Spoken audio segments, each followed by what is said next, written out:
Hi there, I'm Haruka. I've sort of made reference to this in my other videos, but I like to view myself as a bit of a writer.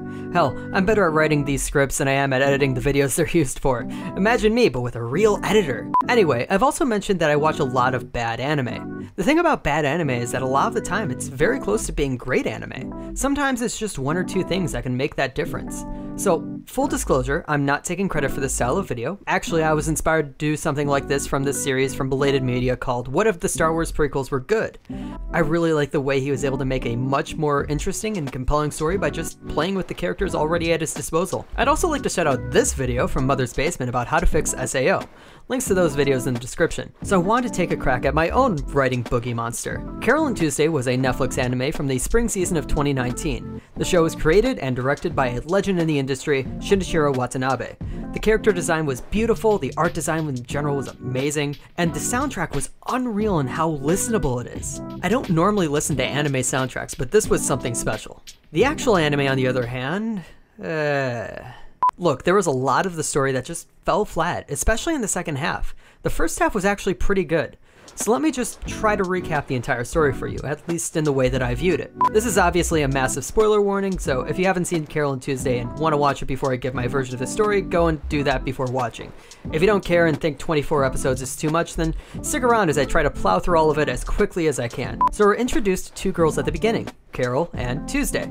Carole is poor, works odd jobs, and busks on the bridge with her piano. She can craft melodies, but she can never figure out lyrics. Tuesday is a rich girl, but she's the daughter of a politician and she doesn't like it in her mansion. So she runs away to the city with a big notebook of lyrics that she's been writing on for a long time. Also of note is a third girl, Angela, who is a child actress who wants to be rid of the image that she's been stuck with for her entire life. So Tuesday meets Carole on that bridge. They realize that they fit each other perfectly in a musical sense, so Tuesday moves in with Carole and they get to work on making music. It's really cute. They write a song, then they sneak into a concert hall to play the song on a good piano and get caught on video. But instead of being arrested, they go viral. Alright, let's slow down and start talking setting. This takes place in the biggest city on Mars, which looks like a New York ripoff along with the weather and mansion district of LA. No mention of Chicago. I'm offended. Anyway, since this is the future, there's future music, which is pretty much all composed by AI.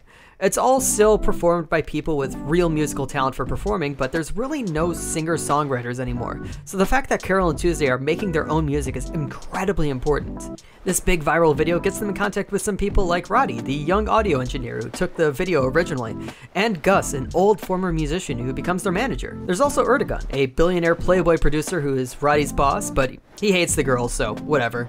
Angela starts forming her own team to try to get into music as well. She's got her mom, Dahlia, who is the worst kind of stage mom and possibly was abusive to Angela, and it's almost confirmed that she was abusive to Angela.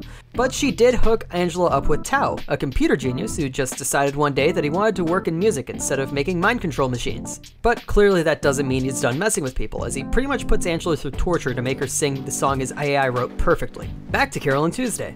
They just got done getting booed off stage at a music fest because they're an indie folk pop duo who is filling in for a metal band, which is the dumbest thing I've ever seen. So Gus decides the only logical decision after that is to put them on the show's equivalent to American Idol. They make it through the prelims and meet my favorite character, a Yuri Yandere hipster. There's also other people, but they don't matter to the plot.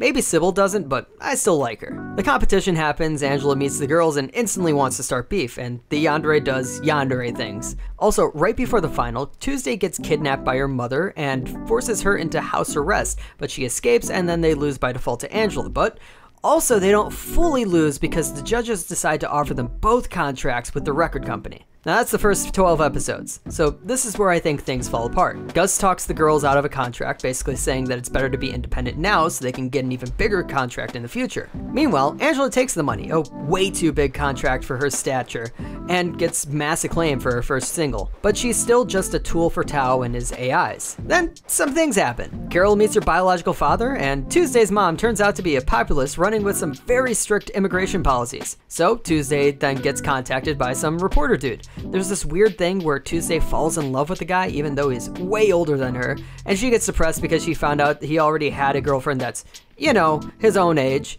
Anyway, elsewhere, Angela deals with a really creepy stalker, but Tao handles that. Also, Erdogan, the billionaire, goes bankrupt because an AI stole all his cryptocurrency that he'd invested in. He goes down for a bit, but piggybacks on Angela's new fame to get back up pretty quickly. More people show up, like Desmond, a legendary artist whose only purpose is to build the world a little bit with his rare disease and remind everyone that we're all mortal and will die one day, possibly soon. Then there's Flora, the one famous client that Gus has had as a manager before finding Carole Tuesday. She was discovered by Gus, but abandoned him when she reached the record company, and after that she had a short time at the top before eventually crashing down in a pile of depression and substance abuse.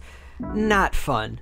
And finally, the other big guy introduced is Ezekiel, Carole's old friend from back when she was growing up in a refugee camp. He became a rapper and eventually gets arrested for overstaying his visa, although this is implied to be an action made in response to his music that was critical of Tuesday's mom. Now the climax is closing in. We find out that a terrorist attack that happened out of nowhere was orchestrated by Tuesday's mom's advisor. This was done to help her popularity by pinning it on immigrants, making her anti-immigration policies look better. She's also clamping down on music? Angela goes into a tailspin after Tao is arrested, and Dahlia appears to have a heart attack while they argue over what to do. Meanwhile, Carole and Tuesday are having Christmas fun times with Crystal, a musical hero they idolize. They're getting to perform with Crystal at the Grammys. Also performing at the Grammys is Angela, whose mom just died while explaining that she was adopted. Angela succumbs to the pills that she's been downing the past few days and collapses on stage. For the big finale, the girls decide to do a big We Are the World type event to fight for free speech. Anyway, Tao hacks a bank, exposes shady business dealings, and then convinces Angela to get out of her hospital bed and sing with Carole Tuesday. Tuesday's brother, who's been working with the reporter, convinces their mom to back out of the race, but apparently the campaign manager isn't arrested for domestic terrorism. I guess everyone's happy. Look, there's a couple of big things that bother me about that second half of the show. First of all, it goes back into an episodic type show after 6 episodes of straight plot, and the story beats for these episodes feel disjointed.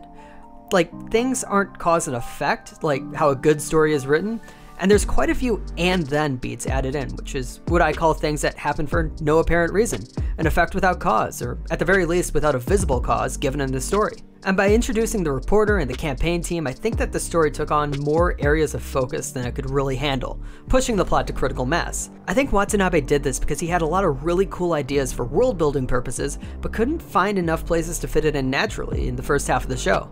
So he started shoving it in the second half, just trying to make sure it had made it in. The Mars that he envisions is really cool, it's just that tonally a lot of it doesn't fit into what the story is about. Reminding 18-year-old girls of their mortality and putting them through domestic terrorist attacks just doesn't feel like it fits a story about 2 girls struggling in the music industry. Then there's the politics. Now, I'm not against using anime as a way to communicate politics, it's just the way it's done here is just done in such a rough way that it kind of dilutes the intended message. The intended message appears to be about immigration and xenophobia. The problem is that it doesn't seem to fit into any theme that the show had been building up to the point that the second half starts. It seems like there was a complete switch at that point.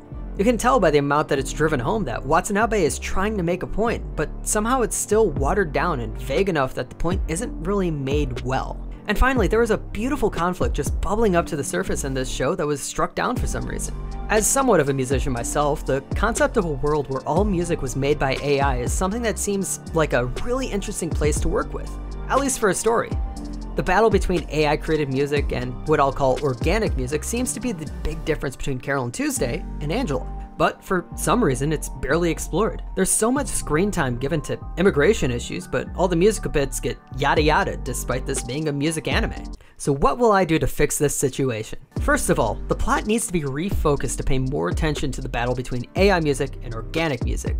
There's an AI replica of Angela that Tao makes to help her learn songs, but maybe she's more freaked out by it than in the original show. A really big deal needs to be made about any artist who doesn't use AI. They mention it a lot in the American Idol arc, but we hear nothing about that afterwards. People like Ezekiel and Flora, who started out poor, should have experience making organic music. Maybe even connect the musical battle with the political struggle by having it be that AI music only makes marketable music, which means that it will always have the least offensive music. Next, instead of immigration, the new political battle is something that is more relevant to the plot. It's a mix of wealth inequality and institutional racism. So here's my reasoning for why these two political themes fit much better into the story that is already there. There are very small bits where it's mentioned to the girls that music making AI is actually pretty expensive. This would imply that there's a lot of musicians that could be great, but are priced out of the industry by the prohibitive price of AI. Then there's the arrests made at the end of the show with Ezekiel getting brought in for visa troubles and Skip being arrested over freedom of speech? Look, I can see what Watanabe is trying to do, but he's writing about symptoms like they're a cause, and in doing so, it makes the message feel half-assed, despite it being drilled into the story. So things like wealth inequality can easily be discussed during the portion of the show where they go to the slums to record their album. Finally, I just want Tuesday's mom to be more active in the story if she's going to be the villain. She needs to be in direct opposition in some way so we can truly see why all these artists don't like her, besides her policies. There needs to be more on-screen examples of her rhetoric, and that rhetoric needs to be more inflammatory. I mean, you can tell who she's modeled after. If you're not willing to go all in, then you shouldn't be making those illusions in the first place. Me? I go all in. She needs a much more vocal role in Ezekiel's deportation, and she needs to actually be seen villainizing the artist speaking out against her. And as for the ending, Tuesday's brother is too far removed from the central story to be the one to calm her down. We have 3 central characters, and they need to be the ones who affect real change in some way. Alright, it's about time to give my new plot to the second half of Carole and Tuesday. Get ready! We start out with Tuesday's mom giving a much more clear platform. If the original story wanted to pull us further into the politics side with the start of the second half, then we'll do it too. Except she has some actual policies that she rallies for. She still wants to block all immigration and increase deportations, but she also wants to cut social programs for the sake of lower taxes, effectively attempting to crush the poor. And this time around, she's told by her campaign manager and his AI that the voters like it when she's more aggressive, so we see that from this point on. As for Carole and Tuesday, they still don't take the record company's contract, but for a different reason. The company believes that it's just not feasible for the girls to produce organic music on a consistent basis, insisting on leaving in a clause that would let the record companies supplement their music with AI-written songs whenever they choose to do so. Gus and the girls refuse to sign on for that, and they walk. On the other side of the office, Angela seems to be concerned about what Tao had said about the AI essentially reading her mind to write her songs, and is rightfully freaked out when she sees the replica of herself. Tao dismisses her worries that she's being replaced, but there will be more flashes and scenes of Tao tinkering with the replica in ways that seem like he's less trying to create a perfect singer, but a real person. We get back to Carole and Tuesday, who traveled to the slums with Gus on his insistence that there would be someone there that could help them. In the original, the girls give an impromptu performance to draw out Toby, but in this version, they're the ones who are led to a square that is filled with music. This is our replacement for both Desmond and the reporter character. We'll call him New Desmond for now, but they could really be anyone. This new Desmond is an underground artist who started his career in the slums and has never really been able to leave since he never bought the AI to make music for him, and the record companies won't take someone who is purely organic. So he spent his whole life so far in the slums, holding regular concerts in the square and encouraging all the kids there to learn how to play as well. New Desmond lets the girls play Army of Two, and he says that he wants them to meet someone. It's Toby, the producer. Except he's in hiding for a reason. He used to be a producer for a record company, but one day he decided to quit in protest of the way modern music was being made with AIs rather than human spirit. This is also where New Desmond explains how AI music works, appealing to the lowest common denominator, the same songs over and over without controversy. As for the people they meet, the floral arc should remain mostly the same, just adding in the fact that the deal that she took with the record company was the same one that the girls declined. One day, the company decided her songs weren't good enough to be put on the record, and she started becoming contractually obligated to sing what the company wanted her to sing. She lost her passion, and that's what made her turn to vices. Then there's Ezekiel. Ezekiel needs a much bigger role if we're going for the protest route. Make it clear that while Ezekiel uses AI for his beats, his lyrics are all organic. Honestly, most of the story I'm making is extrapolated from Crash the Server, the song that he's arrested for in the original. Here's a quick excerpt from it. I can't speak robot, but I can speak Spanish. Seems like a lot of real music has been forever banished. Evangelists of the sonic revival, from trip-hop into tribal, not a fight over music, this is my fight for survival. This song can easily be positioned as an attack on both the government's demonization of the poor and the corporate music industry's choice to pretend that nothing's happening. Ezekiel's still arrested, but it's on false firearm charges, something that is much closer to what happened to Carole's biological father. Ezekiel is deported and Carole becomes outraged, with this being the second time that she's been able to reconnect with someone from her past, only for them to be ripped away again. Her new public stance comes in direct opposition now with Tuesday's mom, and also lets the following plot on their end be about as dark as Angela's, getting rid of the weird disconnect between the two stories. Speaking of Angela, her descent into darkness just gets amplified. Her stalker isn't as invasive in her life, but also he's never really caught. He simply stops messaging her. And this rattles Angela in a big way. this paranoia is only further fueled as she once again comes face to face with the replica Tao made of her. When Tao is arrested, she still has a fight with Dahlia, but this time it's about her mother's suggestion that the replica should take her place at the Grammys. When she's left alone by her mother's collapse, Angela begins to specifically hallucinate about the replica, ready to take her place now that she's expendable, now that she's proven how imperfect she is. She's attacked in the media by Tuesday's mom for having associated with Tao, adding on to further stress. The rest of the story follows the same path, with her mother dying and her collapsing in the middle of her performance. I'll get back to her when she wakes up. So, I've stated that I love the soundtrack and I really want to work with what already exists, but I just need one song changed. After the Fire is still pretty good, but with the way things are going, it needs to be a protest song. You see, Crystal sees what Carole is doing about Ezekiel, and she says that she'd be interested in joining on any project to help spread awareness of these unlawful deportations. When New Desmond reminds everyone that the AI won't write a good protest song, Crystal agrees to write the song organically. But there's a problem in that because Crystal has no experience in songwriting at all, not even playing an instrument.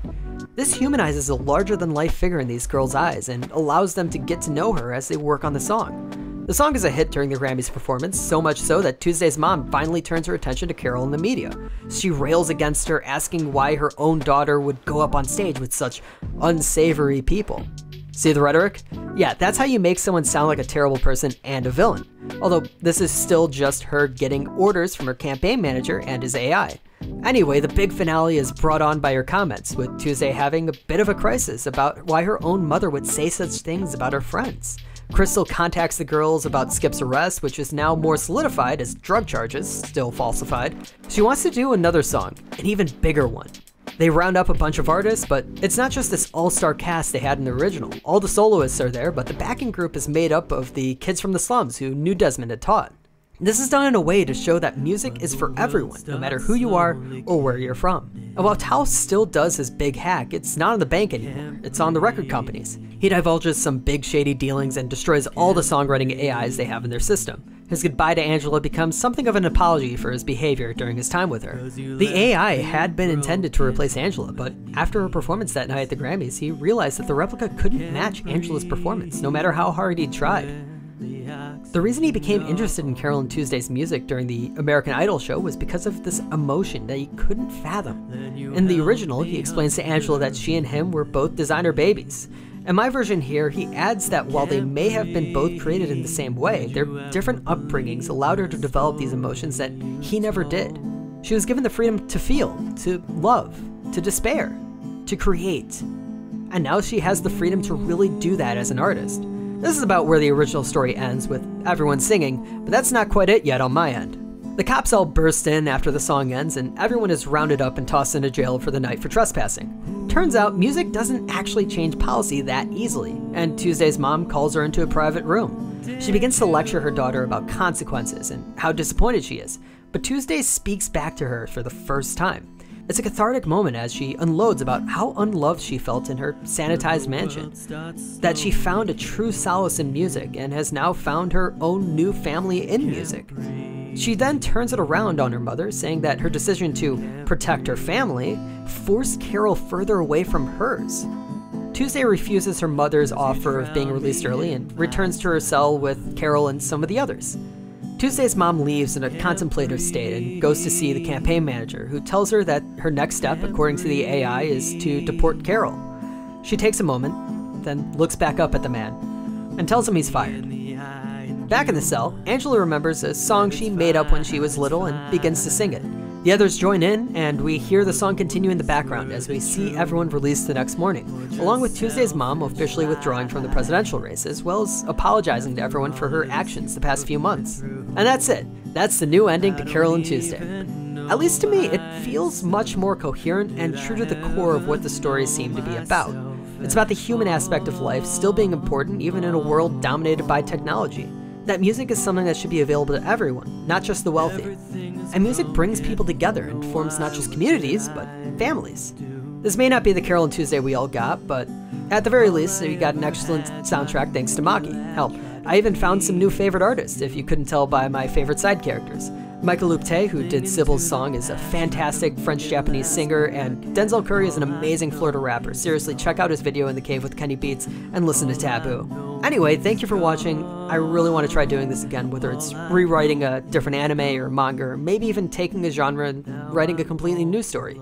Be sure to check out my Twitter and my Twitch. Yeah, thank you.